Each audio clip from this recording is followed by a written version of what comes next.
ചില കപ്പിൾസിന് പ്രഗ്നൻസിക്കായിട്ട് സറഗസി അല്ലെങ്കിൽ വാടക ഗർഭപാത്രം യൂട്ടിലൈസ് ചെയ്യേണ്ടി വന്നേക്കും.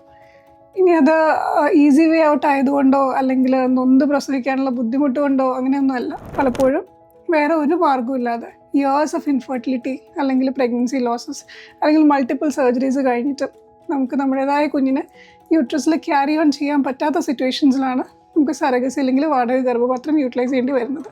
ഇനി ഇതിൻ്റെ അതർ സൈഡ്, അതായത് ഒരു സ്ത്രീ തൻ്റേതല്ലാത്തൊരു കുഞ്ഞിനെ മറ്റൊരാൾക്ക് വേണ്ടി 9 മാസം വയറ്റിൽ ചുമക്കുന്നു. അത് കഴിഞ്ഞാൽ labour pain or delivery pain അതെല്ലാം അണ്ടർഗോ ചെയ്യുന്നു. അതൊരു ഡെഫിനറ്റ്ലി നമ്മൾ വളരെ അപ്രിഷ്യേറ്റ് ചെയ്യേണ്ട ഒരു സാക്രിഫൈസ് തന്നെയാണ്. ആൻഡ് ഇന്ത്യയിൽ നമുക്ക് ആൾട്രുയിസ്റ്റിക് സറഗസി മാത്രമേ ലീഗലായിട്ടുള്ളൂ. അതായത് ഒരു കൊമേഴ്ഷ്യൽ ഇൻട്രസ്റ്റിൻ്റെ പുറത്തല്ല. നമ്മൾ ഒരു കപ്പിളിനെ ഹെൽപ്പ് ചെയ്യാനായിട്ട് മുന്നോട്ട് വരുന്ന ഒരു സ്ത്രീക്ക് മാത്രമേ ഇന്ത്യയിലെ സറഗസി ലീഗലി നമുക്ക് ചെയ്യാനായിട്ട് പറ്റുള്ളൂ. സോ അതുകൊണ്ട് തന്നെ സറഗസി എന്ന് കേൾക്കുമ്പോൾ അതിനെ ഡിസ്മിസ് ചെയ്യാതെ നമുക്കതിൻ്റെ എന്താണ് ഇൻഡിക്കേഷൻ, ആർക്കാണ് ഇത് ആവശ്യമെന്ന് നമ്മളെല്ലാവരും മനസ്സിലാക്കേണ്ട ഒരു സിറ്റുവേഷൻ ഉണ്ട്.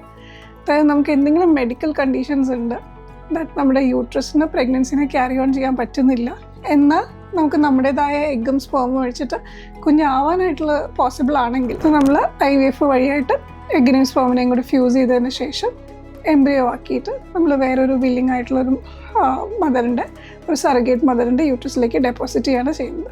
സോ ഈ ഒരു സറഗേറ്റ് എന്ന് പറയുന്ന ആൾ 25 to 35 ഇയേഴ്സിൻ്റെ ഉള്ളിലുള്ള ഒരാളായിരിക്കും. ആൾക്കൊരു പ്രീവിയസ് ഒരു ലിവിങ് ബേബി ഉള്ളതും ആൻഡ് ജീവിതത്തിൽ ഒരിക്കലും മാത്രമേ നമുക്ക് സറഗേറ്റ് ആയിട്ട് ആക്ട് ചെയ്യാൻ പറ്റുള്ളൂ. സോ ഇതൊരിക്കലും ഒരു കൊമേഴ്ഷ്യൽ എക്സ്പ്ലോയിറ്റേഷനായിട്ട് യൂസ് ചെയ്യാനായിട്ട് പറ്റില്ല.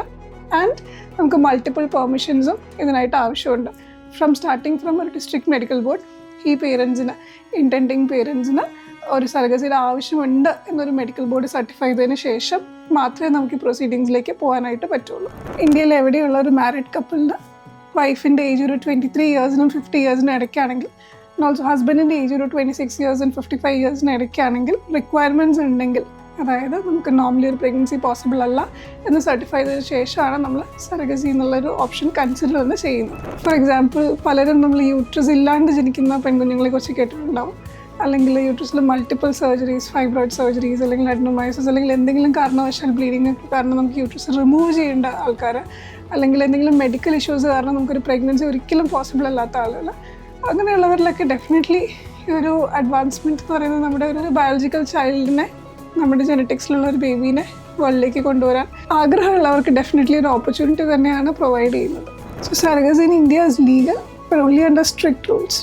ആൻഡ് ഒരു രജിസ്റ്റേർഡ് ആയിട്ടുള്ള സറഗസി ക്ലിനിക്കിൽ അപ്രോച്ച് ചെയ്തതിന് ശേഷം മാത്രമേ, and only after verifying all your papers, all your documents മാത്രമേ നമുക്ക് ഇതിലേക്ക് പ്രൊസീഡ് ചെയ്യാൻ പറ്റുള്ളൂ.